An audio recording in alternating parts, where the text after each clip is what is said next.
me today on the Capital Show, Rayan Mauro. He's investigative researcher for Capital Research Center. Ryan, how are you today? I'm gonna start asking about the Gaza war. The most recent news is that President Biden is aware or concerned about the possibility of Netanyahu launching a war on Lebanon. How do you see that? Firstly, thanks for having me.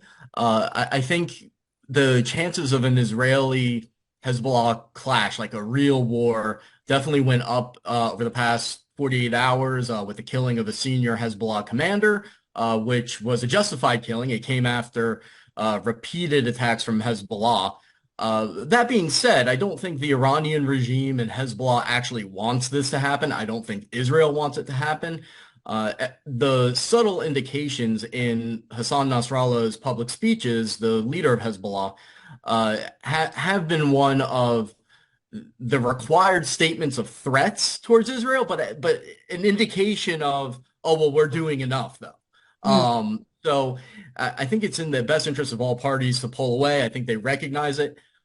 But at the same time, they could also have the hooks in their mouths, pulling them in out of their control. If there's a series of escalations going on back and forth, because Hezbollah is now going to have to retaliate for the killing of a senior commander. Israel's going to feel obliged to retaliate for that retaliation. And so it's difficult to see where we get to basically a stalemate where each side can claim that they won the exchange and stop. Mm. So despite what each party wants, they might end up in a bigger fight just because of how volatile the situation is. What future do you foresee for Hamas as a terrorist organization? I think their future is pretty bleak. I think that there has been a backlash against them going on for many years now, especially since the Muslim Brotherhood, their parent organization, took over Egypt and then was overthrown and failed miserably. I think that the Islamist ideology of the Muslim Brotherhood and Hamas has been experienced and therefore rejected by a lot of people in the Middle East. An increasing number of Sunnis see Hamas as basically just an Iranian proxy.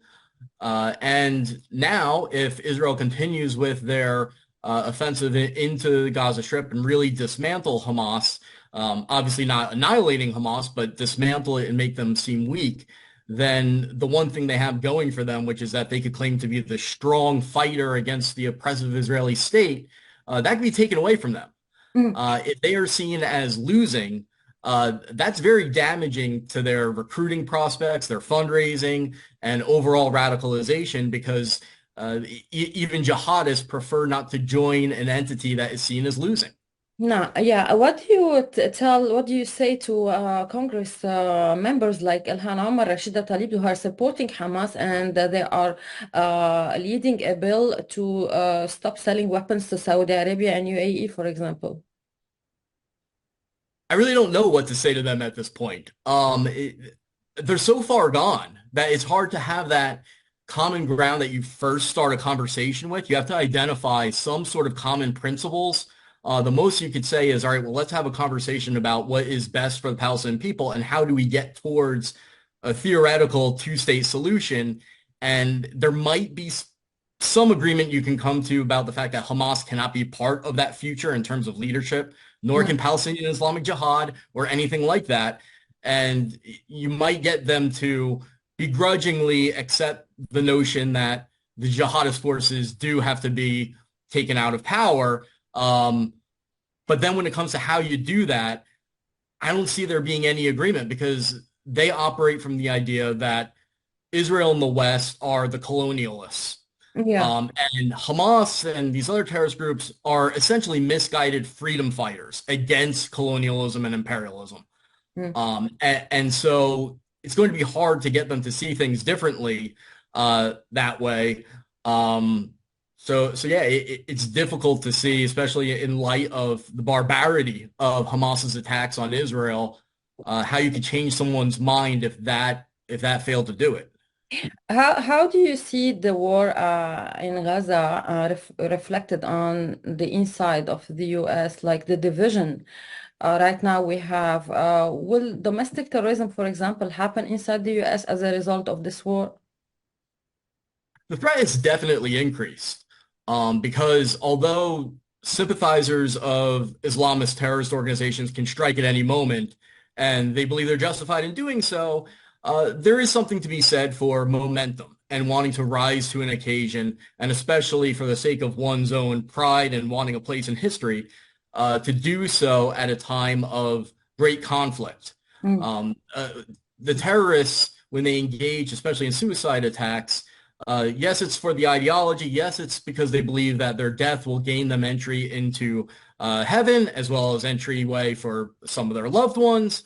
But it's also a desire to be respected and somewhat of a celebrity in history, and say there was this big conflict between Israel and Hamas in the Gaza Strip, and I was the one, I will be known in history as the one who went and bombed the Israeli embassy, for example, or something like that. So the threat definitely increased. And I would say that no matter what the FBI does, and no matter what the US government does, it's impossible to have that threat really under control. Mhm. And that's because the polling data shows that about 57% of the Muslim American community in the United States uh, agrees with or somewhat agrees with what Hamas did on October 7th. There's 30% that fully agree, which is a huge number in and of itself. But then you include those who somewhat agree, and it rises to 57%. And that's just a striking number. And it's really amazing, to the credit of the counterterrorism agencies in the United States, that there hasn't been a wave of terrorist attacks against Jewish targets, because the number of people who you have to assume want to do that type of attack is beyond anything that we have the resources to handle. Mhm. You're often referred as a big player in what it's called the counter-jihad movement.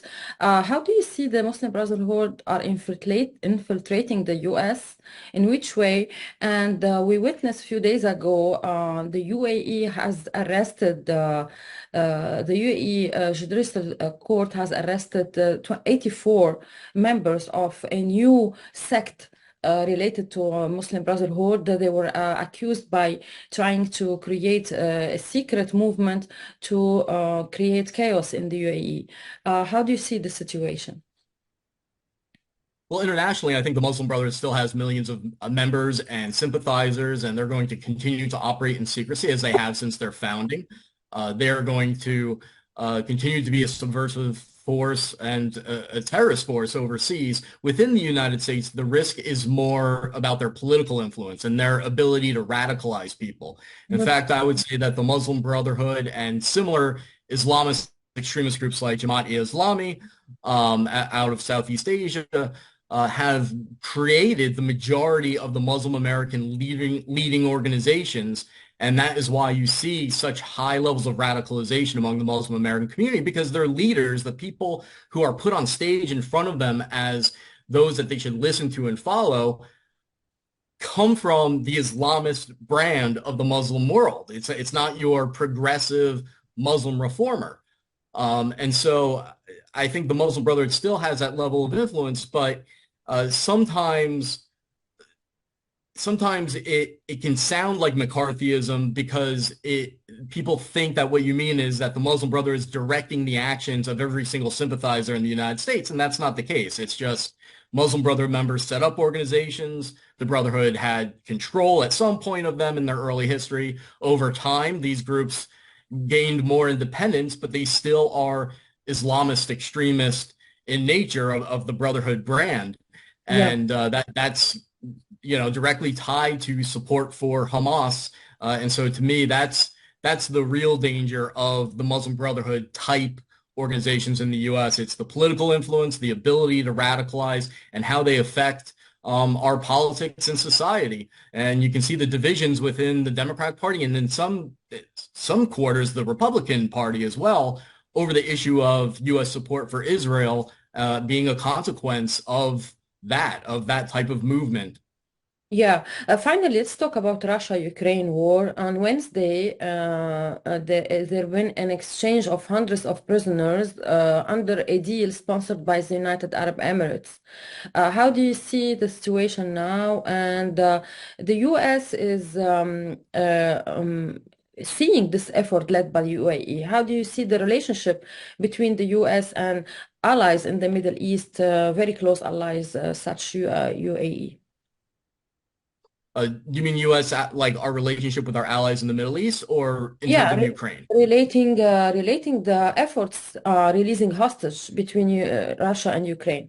Let's talk from the angle of Russia and Ukraine war. Sure. So I think the general consensus is that things are at a stalemate and that Russia is continuing to mobilize. And so the short-term future is one of probable gains for Russia. Now, typically Russia underperforms, so it probably won't be the gains that they want or expect. But nonetheless, things are at a stalemate. The Ukrainian counteroffensive did not meet expectations, and now Russia is gearing up to continue the war, and now to launch their own counteroffensive. And so with things kind of at a stalemate and political pressure building within the United States to cut off aid to Ukraine because of this non-interventionist sentiment within American politics that's quickly growing, I think the likeliest scenario is one where Ukraine has to give up 15%, 20% of their territory to Russia in exchange for peace. And Russia claims victory because they say, well, those provinces that we declared to be ours, we have some or all of them are officially part of Russia now. And Ukraine can say that they won because the Russian objective of overthrowing the Zelensky government and installing a puppet regime and essentially annexing Ukraine for all intents and purposes, that failed. So each side can claim victory, and then hopefully there's some level of a ceasefire. I don't think, especially from the Ukrainian perspective, we can expect it to last forever. The Russian government, especially Putin, seems to be so emotionally and ideologically invested in the idea of taking control of Ukraine that I think they would say, all right, let's have a rest for now and come up with a new strategy and basically continue the war after that. So it'll be critical for Western powers, especially the United States, to continue to arm Ukraine even after a ceasefire is reached. Otherwise, the war is just going to explode again.